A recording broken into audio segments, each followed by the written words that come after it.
ازيكم يا رجاله؟ عاملين ايه؟ الاخبار؟ انا محمد ثانوي اسيستنت فيديو جديد. المهم، انا عيان جدا، ولكن طبعا ما اقدرش ان انا افوت لكم يوم غير انزل فيديو كل يوم لحد ما اخش امتحان. والنهارده يا رجاله هنرد على سؤال، هل عشان ده سؤال اتسال، يعني هو سؤال غريب جدا، بس اللي هو احل لوحدي ولا احل يوتيوب؟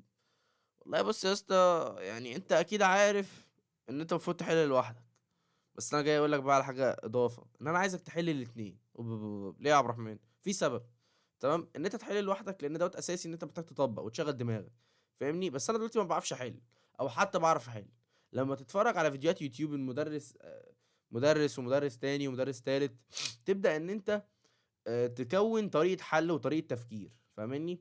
فانت كده عندك اي مشكله في الحل، اتفرج على فيديوهات حل، اتفرج على فيديوهات حل. ولذلك انا اقول لك على حاجه، طالما كده كده انا هستفيد وهزود طرق الحل وطريقه التفكير بتاعت الحل، وكمان هزود عدد الاسئله. يعني انا مثلا دلوقتي اخري ان انا احل 200 300 سؤال في اليوم. انا عارف ان ده رقم كبير، بس يعني ماشي عديها لي.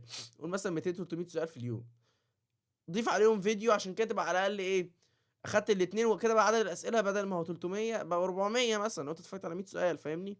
وطبعا في بقى ناس كتير قوي على اليوتيوب، زي مثلا احمد سمير بينزل المعاصر.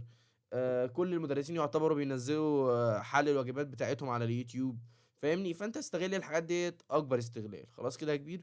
وده كان ردي، عارف ان هو يعني فيديو قصير وكده، بس انا ايه، حد سالني السؤال وحبيت ان انا اجي اوضح الجملتين دول. بس كده يا ريس، اعمل سبسكرايب ولايك. وانا عيان، وعلى فكره النتيجه بتاعتي طلعت ونجحت الحمد لله. سلام يا رجاله.